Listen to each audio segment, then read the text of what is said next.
Telangana assembly వాళ్ళ ప్రత్యేకంగా సమావేశం కాబోతోంది.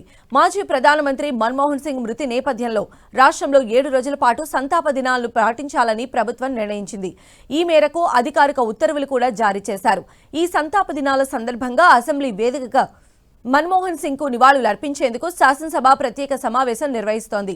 ఇవాళ ఉదయం 10 గంటలకు ప్రారంభమయ్యే ఈ సమావేశంలో ముఖ్యమంత్రి రేవంత్ రెడ్డి మాజీ ప్రధానమంత్రి మృతిపైన సంతాప తీర్మానాన్ని ప్రవేశపెట్టనున్నారు. ఈ సందర్భంగా మన్మోహన్ సింగ్ ఆర్థిక మంత్రిగా, ప్రధానమంత్రిగా దేశానికి అందించిన సేవలను గుర్తు చేస్తూ ఆయన చేసిన కృషిని సభలో ప్రస్తావించనున్నారు. రేవంత్ రెడ్డితో పాటు శాసనసభ సభ్యులు కూడా మాజీ ప్రధానమంత్రిపై తమ సంతాపాన్ని తెలియజేస్తారు.